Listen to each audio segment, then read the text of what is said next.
সংসদ সদস্য প্রার্থী খুলনা ৪, রূপসা, তেরোখাদা ও দিঘলিয়া আসনের ইশতেহার পাঠ করবার জন্য, ইশতেহার ঘোষণা করবার জন্য আপনাদের সবাইকে আমরা আমন্ত্রণ জানিয়েছি। আপনারা এসেছেন, এই জন্য আপনাদেরকে আবারও আমাদের দল বাংলাদেশ জাতীয়তাবাদী দল বিএনপি এবং আমার নিজের পক্ষ থেকে ধন্যবাদ জানাচ্ছি। প্রিয় রূপসা, তেরোখাদা, দিঘলিয়া ও বাসী ও সম্মানিত ভোটারবৃন্দ, আপনাদেরকে শুভেচ্ছা সালাম জানাচ্ছি সাংবাদিক ভাইদের মাধ্যমে।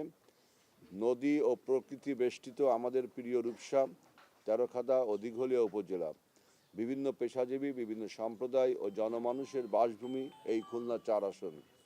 জাতীয় সংসদ নির্বাচনে খুলনা ৪ আসনের ধানের শীষের প্রার্থীর নির্বাচন ইশতেহার সমৃদ্ধ ও নিরাপদ খুলনা ৪ গড়ার অঙ্গীকার।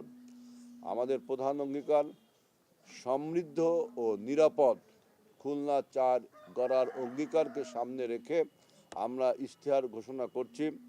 আমাদের যে ভৈরব নদী, এই নদীর উপর দ্বিতীয় সেতু নির্মাণ করে খুলনা শহরের সঙ্গে রূপসা, তেরোখাদা ও দিঘলিয়া উপজেলার সরাসরি যোগাযোগ স্থাপন করা হবে। অসমাপ্ত নগরঘাট ও রেলিগেট সেতু নির্মাণ কাজ সম্পাদন করা হয়ে রূপসা ভৈরব নদীর উপরে প্রথম সেতু নির্মাণ করা হবে। আমাদের রূপসা, তেরোখাদা, দিঘলিয়াকে আত্রাই ভৈরব নদীর ভাঙ্গন রোধ ও টেকসই বাঁধ নির্মাণ করা হবে। পরিত্যক্ত অবস্থায় পড়ে থাকা বিভিন্ন পাট গোডাউনে ক্ষুদ্র ও কুটির শিল্প গড়ে তোলা হবে। জলাবদ্ধ জমির পানি নিষ্কাশনের মাধ্যমে চাষযোগ্য করে তোলা হবে। আমরা এখানে যেটা বলতে চাচ্ছি, জলাবদ্ধ জমির পানি নিষ্কাশনের মাধ্যমে চাষযোগ্য করে তোলা হবে। পাশাপাশি আমাদের দল বাংলাদেশ জাতীয়তাবাদী দল সারা দেশে 20,000 কিলোমিটার খাল খনন প্রকল্প গ্রহণ করেছে, নির্বাচন ইশতেহার দিয়েছে। এবং আপনারা জানেন আমাদের অঞ্চলের শহীদ প্রেসিডেন্ট জিয়াউর রহমানের নিজের হাতে খননকৃত 2টি খাল রয়েছে।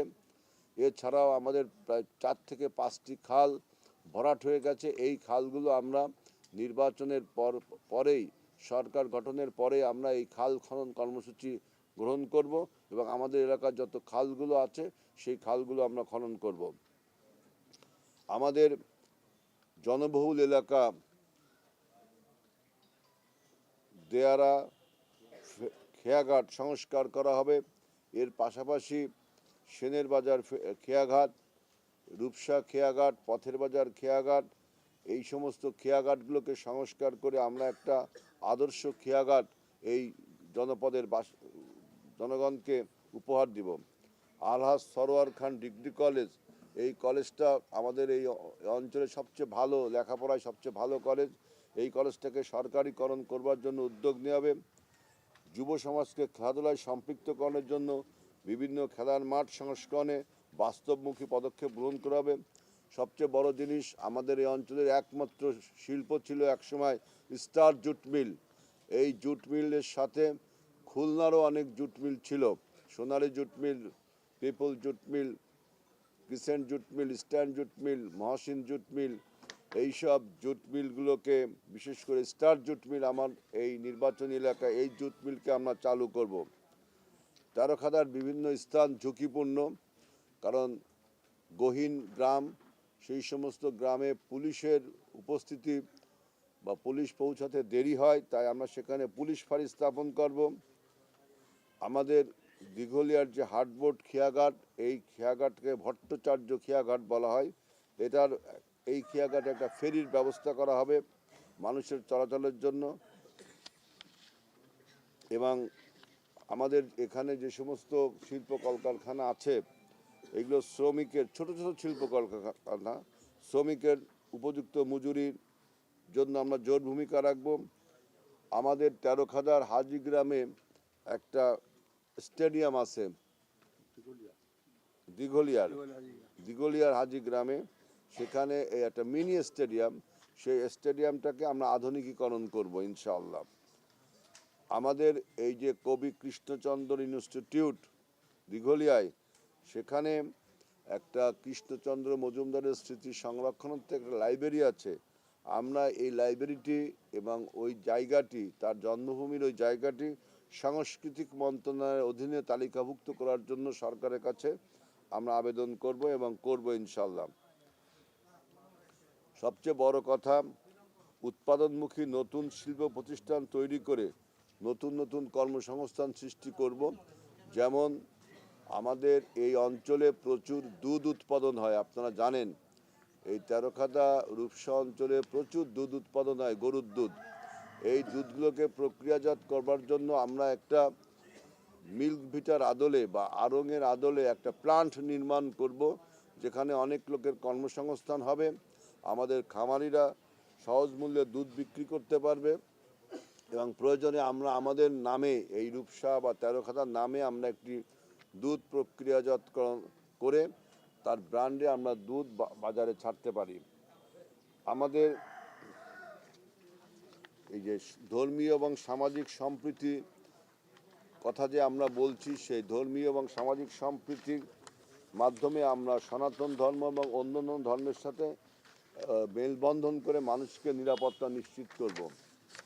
কৃষকদের জন্য বিনামূল্যে বীজ, সার ও কীটনাশকের ব্যবস্থা করা, এটা বিএনপির জাতীয় ইশতেহারে রয়েছে, আমরা এটা করব। আমাদের যে স্টেডিয়ামগুলোর কথা বললাম, আমাদের এই এলাকায় প্রচুর খেলোয়াড়ের জন্য আমি বলেছি, আমাদের এলাকায় প্রচুর খেলার মাঠও আছে। এই মাঠগুলো সংস্কার করে উন্নত করে, বিশেষ করে তেরোখাদা এবং রূপসায়, দিঘলিয়ায় যেহেতু রয়েছে, একটা মিনি স্টেডিয়াম করব এবং খেলোয়াড়দের জন্য ক্রীড়া প্রশিক্ষণ কেন্দ্র বা আপনার স্পোর্টস ভিলেজ আমরা গড়ে তুলব। আমাদের এই অঞ্চলে একটা বড় সমস্যা হলো যে ভূমি ব্যবস্থাপনার যেহেতু কোনো নিয়ম কানুন এতদিন মানা হয়নি, তাই বৃষ্টিতে এবং মানুষের বাড়িতে ব্যবহারযোগ্য পানি যাওয়ার বা নিষ্কাশনের যে ড্রেনেজ সিস্টেম বলতে কিছুই নেই। এই ড্রেনেজ সিস্টেমকে উন্নত করে আমাদের এই অঞ্চলকে নোংরা বা ময়লা পানি মুক্ত করা এবং আপনার বৃষ্টির পানি যাতে সহজে বের হয়ে যেতে পারে এবং এলাকাগুলো বৃষ্টির সময় যেন প্লাবিত না হয়, মানুষ যাতে কষ্ট না পায়, এই জন্য আমরা ড্রেনেজ সিস্টেমকে উন্নত করব। এবং নারী উন্নয়নে বিশেষ করে আমরা জানেন যে একটা ফ্যামিলি কার্ড আমরা সবাইকে দিচ্ছি, সবাইকে না, 50 লাখ পরিবারকে আমরা দিব প্রথম দফায়। তো সেই অনুযায়ী আমাদের এই উপজেলা, 64টি উপজেলার একটি উপজেলা, 3টি উপজেলা আমার এখানে, 3টি উপজেলা 50 লাখ পরিবার যদি প্রথম পর্যায়ে আপনার একটা কার্ড পাই, প্রত্যেকটি পরিবার একটা কার্ড পায়, আমার দিঘলিয়া, রূপসা, তেরোখাদা সেই ভাগের অনুপাতে যেটা পাবে, সেটা দিয়ে আমাদের নারীদের উন্নয়ন হবে এবং নারীদেরকে প্রশিক্ষণ এবং কর্মসংস্থান তৈরি করবার জন্য আমরা ক্ষুদ্র কুটির শিল্পকে আমরা উৎসাহ যোগাবো। এবং আপনারা জানেন যে আমরা যে স্বাস্থ্যকর্মী এবার নির্বাচিত হবার 100 দিনের মধ্যে করব, সেখানে স্বাস্থ্যকর্মী 80% স্বাস্থ্যকর্মী হবে আমাদের নারীরা।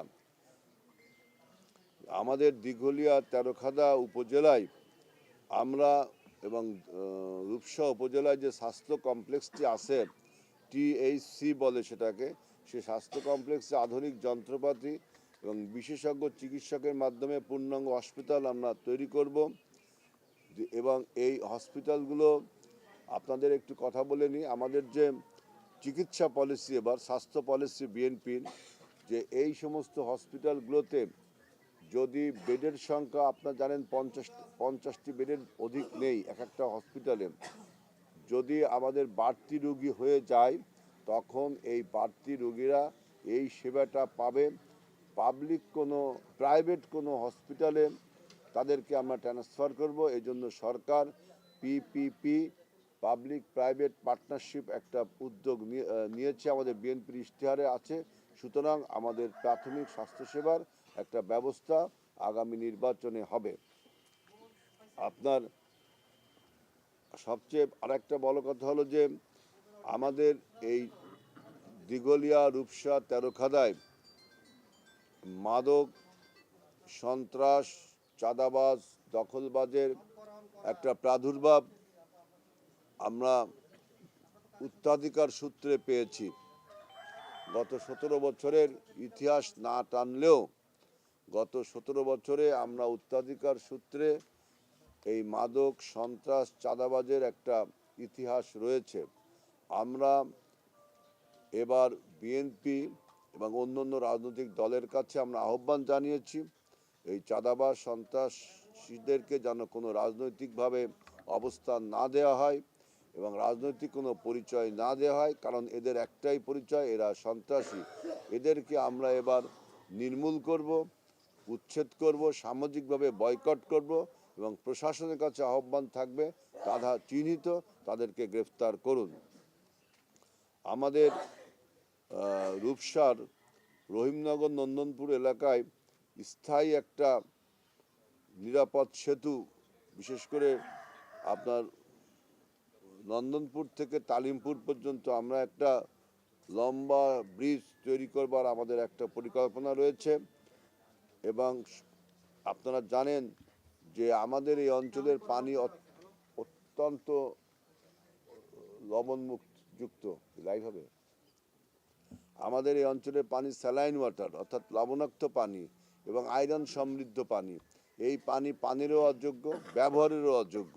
সুতরাং আমরা বিশেষ করে নদী, খাল এবং বিলের পানি, সমুদ্র আমাদের থেকে 40 কিলোমিটার দূরে, এইসব পানি ট্রিটমেন্ট করার জন্য প্লান্ট বসাবো, শোধন করার জন্য প্লান্ট বসাবো এবং বৃষ্টির পানি ধরে রাখার জন্য আমরা যে ট্যাঙ্কির ব্যবস্থা করেছি সরকার থেকে করা হচ্ছে, সেগুলোকে উৎসাহিত করে এই ট্যাঙ্কি থেকে আপনার লাইনের মাধ্যমে বাসায় বাসায় পানি ওয়াসার সিস্টেমে দেওয়া হবে। এরকম একটা উদ্যোগ আমরা গ্রহণ করব। আমাদের যে ফেরিঘাটগুলো আছে এই ফেরিঘাটগুলোকে আমরা টোল মুক্ত সবগুলো ফেরিঘাট করতে পারবো কিনা, কেন Bangladesh inland water transport authority BIWTA তারা এই ফেরিঘাটগুলো ইজারা দেয়। আমি চাইব যে শশা এলাকার গ্রামের মানুষ ঐক্যবদ্ধ হয়ে যদি এই ইজারার টাকাটা শোধ করে তাহলে আমাদের এই অঞ্চলগুলো টোল মুক্ত ফেরিঘাট হবে এবং এই ফেরিঘাটগুলোতে মানুষ যাতে নিশ্চিন্তে নিরাপত্তায় চলাচল করতে পারে সেজন্য আমরা বিশেষভাবে নজর দিব। আমরা আমাদের এই যে রূপসা ফেরিঘাট, সেনের বাজার ফেরিঘাট, এইসব ফেরিঘাটে আপনার CNG বাস, টেম্পু, ভ্যান, বিভিন্ন রকম যন্ত্রচালিত, হস্তচালিত যানবাহন থাকে। এইগুলোকে আলাদা আলাদা স্ট্যান্ড করে আমরা এর ওইখানে যানজট কমাবো এবং আমার পরিকল্পনা রয়েছে সেনের বাজারে আসার সময় আপনারা দেখেছেন যে কি পরিমাণ জ্যাম হয়, যে যখন একটা ফেরি ভেড়ে কত মানুষ এখান থেকে পারাপার হয়। এই রাস্তাটাকে আমি অন্তত 4 লেন করার একটা উদ্যোগ, আমার প্রথম কাজ হবে এই রাস্তাগুলোকে 4 লেনে তৈরি করা। বিশেষ করে ফেরিঘাট, আপনার সেনের বাজার ফেরিঘাটে ওঠার পরেই ওইটাকে যদি চওড়া করতে পারি এবং আমাদের পরের যে রাস্তাগুলো সেখানে একটা রাউন্ড অ্যাবাউট তৈরি করে যদি বিভিন্নমুখী রাস্তা তৈরি করতে পারি, সেই উদ্যোগ অলরেডি আমরা সরকারের সাথে আলোচনা করেছি, যাতে এই আমাদের এই ফেরিঘাটগুলো আপনার যানজট মুক্ত হয়।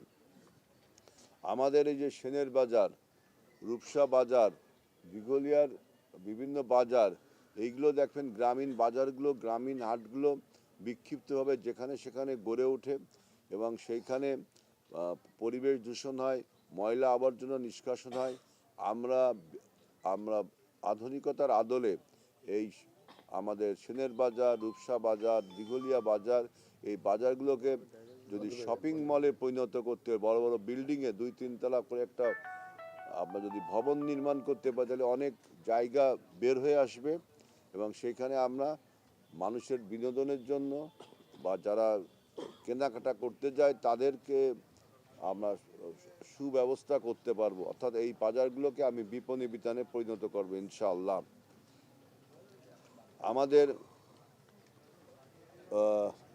আমাদের যে হসপিটালগুলো আছে সব 50 বেড, 30 বেড, এইগুলোকে আমরা চাইবো 100 শয্যা বিশিষ্ট হাসপাতালগুলো নির্মাণ করতে।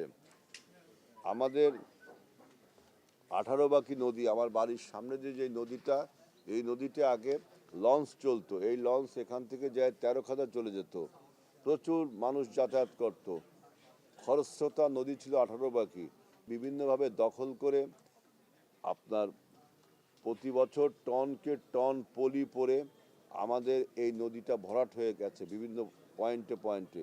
এই নদী শুধু খনন করলে হবে না, পুনঃ পুনঃ খনন করতে হবে। আপনারা জানেন যে আমাদের এই অঞ্চল পলির উপর জমা, অর্থাৎ পলি পুনঃ পুনঃ খনন করতে হবে।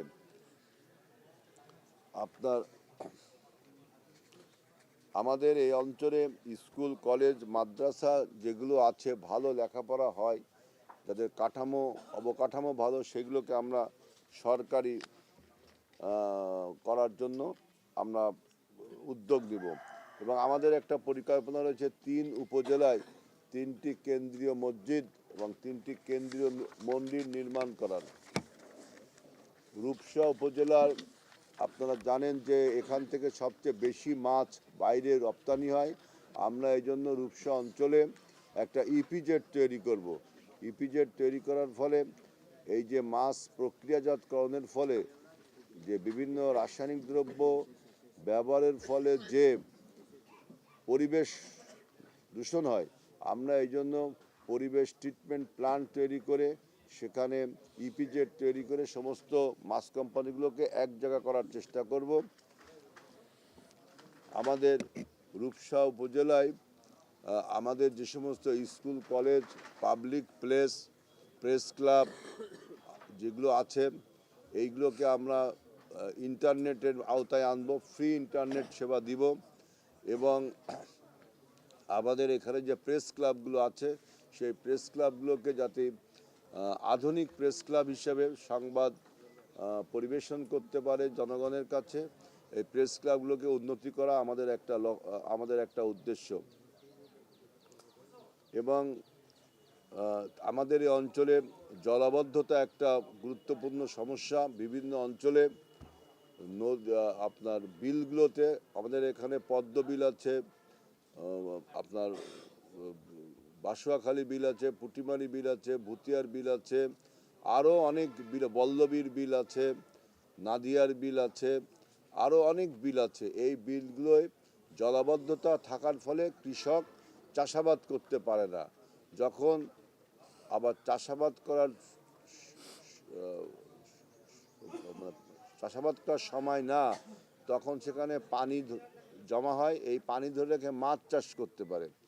সুতরাং প্রত্যেকটা বিলে যদি স্লুইস গেট নির্মাণ করতে পারি, যে প্রয়োজনের সময় পানি উঠানো এবং প্রয়োজনের সময় পানি নামাই দেওয়া, এই জন্য আমরা স্লুইস গেট নির্মাণ করব আমাদের এই জলাবদ্ধতা দূরীকরণে।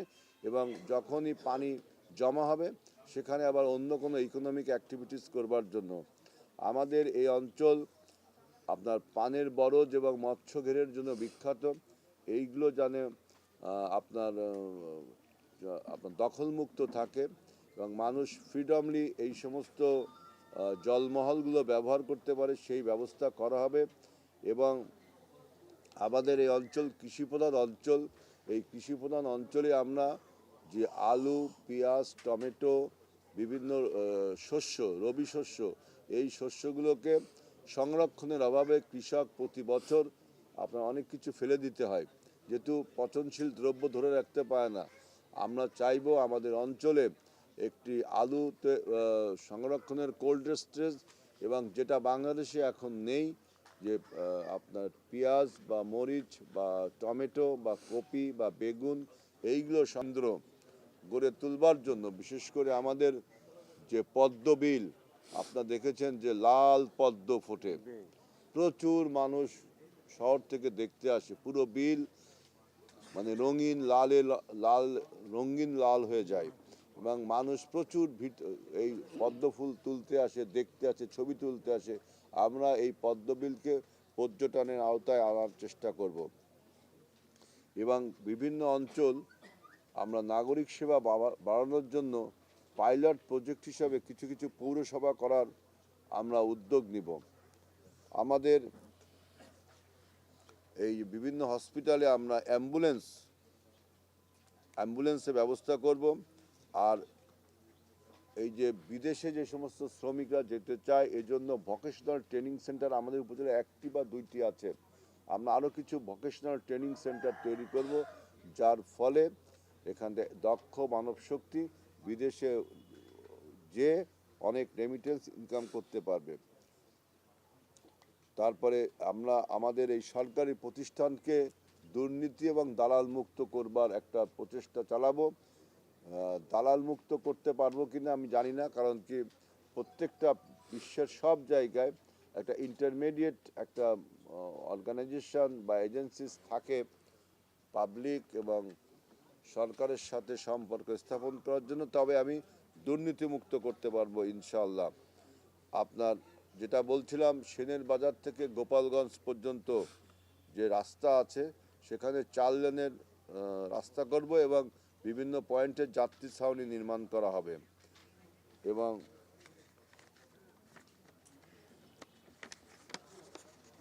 এছাড়াও আমাদের আরও পরিকল্পনা রয়েছে যুগের সাথে তাল মিলিয়ে, সময়ের সাথে তাল মিলিয়ে আমরা আমাদের এই অঞ্চলকে, রূপসা, তেরোখাদা, দিঘলিয়া অঞ্চলকে একটা মডেল অঞ্চল হিসেবে গড়ে তুলব। আমি উদাহরণ হিসেবে বলতে পারি, আপনারা যারা লন্ডন শহরে গিয়েছেন দেখেছেন লন্ডনের টেমস নদীর উত্তর পারের যে গ্রামগুলো আছে, টেমস নদীর উপরে 10টি ব্রিজ হয়েছে, যার ফলে শহরের সমস্ত সুযোগ সুবিধা, নাগরিক সুযোগ সুবিধা উত্তর লন্ডনের গ্রামগুলো পেয়ে সেই গ্রামের মানুষ এখন অনেক উন্নত জীবনযাপন করে। এমনকি লন্ডন শহরে চাকরি করে কিন্তু রাতে যায় নিশ্চিন্তে ঘুমায় উত্তর লন্ডনে। আমাদের এই খুলনার অবস্থাটা দেখেন যে ভৈরব নদী এবং রূপসা নদীর পাড়ে আমরা অবস্থিত। আমরা যদি এইসব নদীর উপরে আপনার সেতু নির্মাণ করতে পারি, বিশেষ করে যদি ঝুলন্ত সেতু, কারণ আমরা যদি পিলার দিয়ে সেতু তৈরি করি তাহলে নদীগুলো একসময় মরে যাবে। এটা যারা নদী শাসন বা নদী বিশেষজ্ঞ আছেন তারা দেখলে বুঝবেন। দেখেন আমাদের যে পদ্মার উপর যে বৃহৎ সেতু হয়েছে, পদ্মা নদী মরতে বসেছে। আমাদের হার্ডিঞ্জ ব্রিজের উপরে যে পাকশি সেতু, সেই ব্রিজের নিচে নদীটা কিন্তু অলরেডি মরে গেছে। সুতরাং আমরা চাইব বাংলাদেশে যত সেতু নির্মাণ করা হবে আধুনিক প্রযুক্তিতে আমরা ঝুলন্ত সেতু নির্মাণ করব। আপনাদের সবাইকে ধন্যবাদ জানিয়ে আমি আমার নির্বাচনী ইশতেহার পাঠ ঘোষণা করা এখানেই শেষ করলাম। আপনাদের সবাইকে ধন্যবাদ। আসসালামু আলাইকুম। বিদেশ থেকে দেশে রেমিটেন্সের টাকা আসে নিরাপদে, তাই আজই আপনার আপনজনকে বলে রাখুন রেমিটেন্সের টাকা যেন শুধু নগদেই পাঠায়।